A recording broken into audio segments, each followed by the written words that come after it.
दोस्तों, welcome back to the curious orbit. आज हम एशिया के एक बहुत ही सेंसिटिव और इम्पोर्टेंट इशू को सिंपल, क्लियर लैंग्वेज में समझेंगे। चीन और जापान की राइवलरी, जो नवंबर 2025 में एक बार फिर से गर्म हो गई है।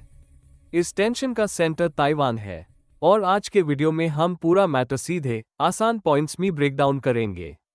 वीडियो शुरू करने से पहले मैं आपको बता देता हूं कि हम किन टॉपिक्स को कवर करने वाले हैं। Topics we will cover today: China Japan rivalry का बैकग्राउंड, ताइवान इतना इंपॉर्टेंट क्यों है, नवंबर 2025 क्राइसिस का रियल ट्रिगर, चाइना का reaction, diplomacy, media, online outreach, travel warnings और जापानीज इकोनॉमी पर डायरेक्ट इफेक्ट, सेनकाकू आइलैंड्स के पास मिलिट्री टेंशन, दोनों कंट्रीज की ठंडी करने की कोशिश, ग्लोबल इम्पैक्ट, वर्ल्ड के लिए क्या डेंजरस पॉइंट है, फाइनल समरी। चलो दोस्तों, ऐप स्टोरी शुरू करते हैं।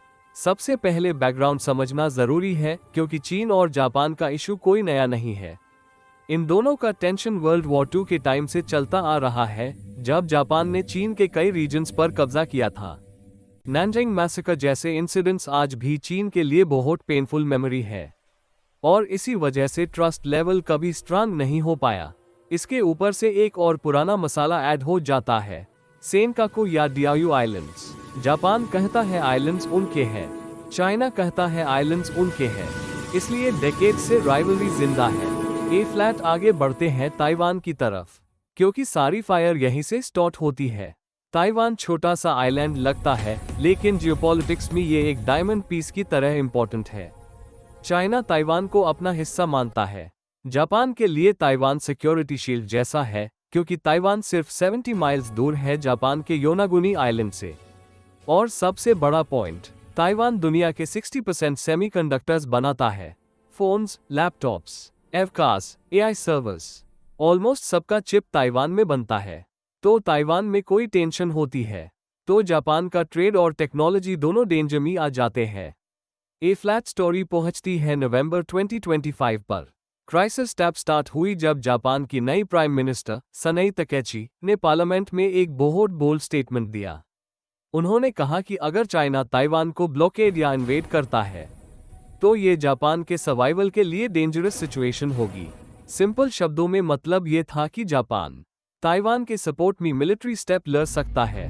चाइना ने इस बात को एक डायरेक्ट चैलेंज की तरह लिया, और यहीं से पूरा रीजन हीट अप हो गया। ए फ्लैट देखते हैं चीन का रिएक्शन कैसा था। सबसे पहले डिप्लोमेसी लेवल पर चीन ने जापान के एम्बेसडर को बुलाया और स्ट्रांग प्रोटेस्ट रजिस्टर किया। फिर ऑनलाइन स्पेस में एक और कंट्रोवर्सी क्रिएट हो गई। एक चाइनीज कॉन्सल जनरल ने एक्स पर एक थ्रेटनिंग लाइन लिख दी, जो गर्दन बीच में आती है उससे काट देना चाहिए। ये पोस्ट बाद में डिलीट हो गई, लेकिन उसने ऑलरेडी फायर क्रिएट कर दी थी। चीन के स्टेट मीडिया ने भी लैंग्वेज और ज्यादा शार्प कर दी। उन्होंने जापान को वॉर टाइम मिलिटरिस्टिक माइंडसेट कह दिया। सोशल मीडिया कमेंटेटर्स ने तो प्राइम मिनिस्टर तकेची को पर्सनल अटैक्स तक कर दिए, जैसे ईविल विच कहना। जापान भी बैकग्राउंड में नहीं रहा। जापान ने चीन के एम्बेसडर को समन करके इसको अनएक्सेप्टेबल बोला। ए फ्लैट डिप्लोमेसी से इकोनॉमी तक टेंशन शिफ्ट होती है। चाइना ने अपने सिटीजन्स को वार्निंग दी कि जापान ट्रैवल मत करो।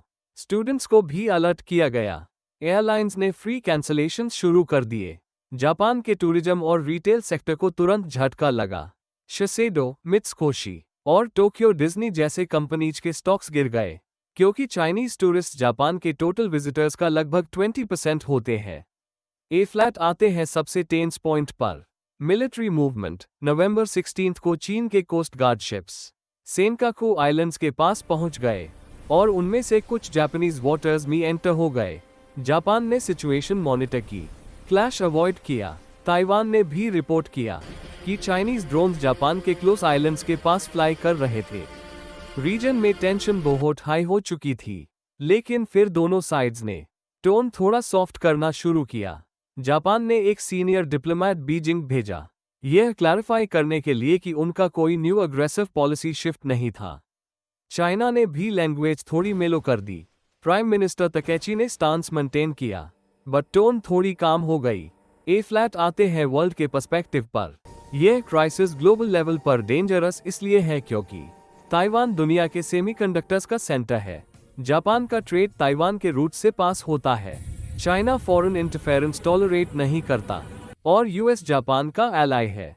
तो एक छोटा मिस्टेक पूरी ग्लोबल इकोनॉमी को शेक कर सकता है और इसी वजह से चीन जापान राइवलरी सिर्फ एशिया का इशू नहीं, वर्ल्ड स्टेबिलिटी का इशू बन चुका है। और दोस्तों, इसी के साथ हमारी एक्सप्लेनेशन खत्म होती है।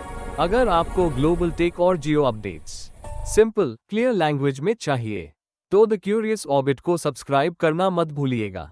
मिलते हैं नेक्स्ट वीडियो में। Till then stay curious.